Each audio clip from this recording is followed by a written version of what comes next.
أعوذ بالله من الشيطان الرجيم بسم الله الرحمن الرحيم الحمد لله رب العالمين والعاقبة لأهل التقوى واليقين أما بعد قال الله تبارك وتعالى في محكم كتابه المجيد بسم الله الرحمن الرحيم يا أيها الذين آمنوا كتب عليكم الصيام كما كتب على الذين من قبلكم لعلكم تتقون۔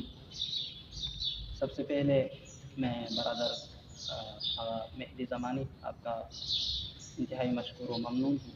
آپ نے یہ موقع فراہم کیا کہ ناظرین تک ماہ مبارک رمضان کے حوالے سے چند نکات ناظرین تک پہنچا سکے۔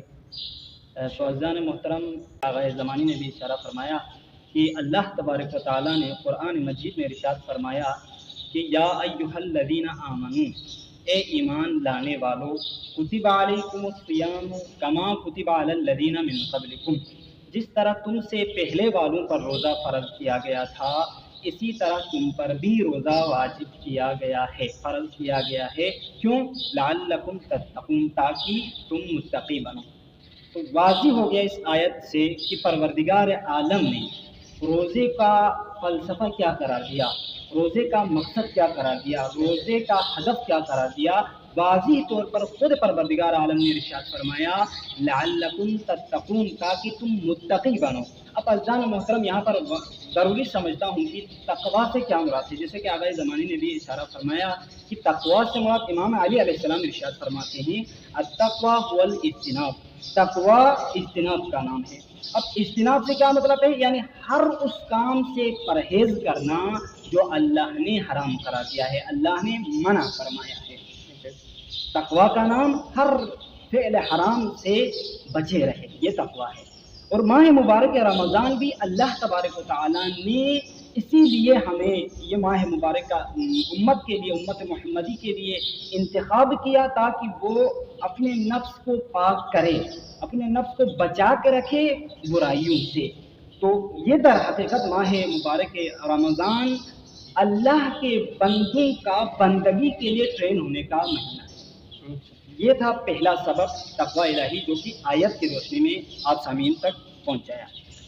دوسرا سبب جو ہے امام محمد باقر علیہ السلام ارشاد فرماتے ہیں کہ انما فرض اللہ الصیام یستوی بہ الغنی والفقیر۔ امام نے فلسفہ روزہ کو بیان کرتے ہوئے ارشاد فرمایا کہ روزہ اس لیے واجب کیا ہے تاکہ فقیر اور غنی کے درمیان مساوات پیدا ہو جائے، مساوات قائم رہے۔ ان کے درمیان مساوات کیسے قائم ہوتا ہے؟ جب فقیر آدمی، جب امیر آدمی روزہ رکھتا ہے تو اس وقت اس کو احساس ہوتا ہے، اس کو یہ پتہ چلتا ہے کہ بھوکوں کے اوپر کیا گزر رہی ہے، بھوکوں کی کیا کیفیت ہے، ان کے اوپر کیا گزرتی ہے کھانا نہ ملنے کی وجہ سے، نہ کھانے کی وجہ سے، مال و دولت نہ ہونے کی وجہ سے ان پر کیا گزرتی ہے، یہ احساس ہوتا ہے۔ جب یہ احساس ہوتا ہے تو وہ اس احساس کے بعد ان کے اوپر رحم کرنے پہ آ جاتا ہے، ان کے اوپر رحم کرتا ہے، اور یہ ایک دوسرے کے اوپر برابری مال و دولتوں کے لیے بھی دے دیتا ہے تاکہ وہ بھی کچھ کھا لے۔ یہ تھا دوسرا سبب جو کہ ماہ مبارک رمضان کو اللہ نے فرض کیا امام کی روایت کی روشنی میں تاکہ مساوات رہے۔ تیسرا سبب جو ہے وہ پوچھا گیا امام رضا علیہ السلام سے کہ فلسفہ روزہ کیا ہے، کس لیے اللہ نے اس ماہ کے اوپر، اس ماہ میں روزے کو بندوں کے لیے فرض کیا، کیا فلسفہ ہے؟ تو امام نے فرمایا تاکہ بندے اس ماہ میں روزہ رکھ کر بھوک اور پیاس کا احساس کرے، اور اس بھوک اور پیاس کا احساس کرنے کے بعد روز قیامت محشر کے میدان میں جب بھوک اور پیاس کا وقت ہوگا اس وقت کو یاد کرے۔ اس وقت کو یاد کرنے کے لیے اللہ تبارک و تعالیٰ نے روزے کو فرض کیا ہے۔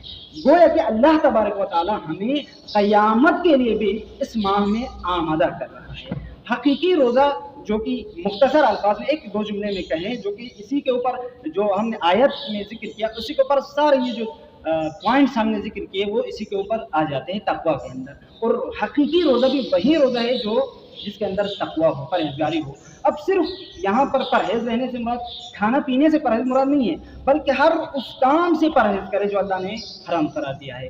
آپ کی آنکھ اس چیز کی طرف نگاہ نہ کرے جس کو اللہ نے حرام کرا دیا ہے، آپ کے ہاتھ اس چیز کی طرف نہ اٹھے جس کو اللہ نے حرام کرا دیا ہے، آپ اس زمین پر نہ چلے جس پر چلنے کے لیے اللہ نے حرام کرا دیا ہے، غصبی ہے یہ زمین۔ تو ہر کام، ہر فعل، ہر عضو کو روکے رکھنے کو تقوی کہا جاتا ہے۔ تو عزیزان محترم، تقوی الہی اس ماہ میں انتہائی ضروری ہے۔ السلام علیکم ورحمۃ اللہ۔ ماشاء اللہ، بہت ہی خوبصورت انداز سے آپ موضوع کو وضاحت کر رہے تھے۔ اسی کے ساتھ اس سیشن کا ہم اختتام کرتے ہیں۔ السلام علیکم ورحمۃ اللہ۔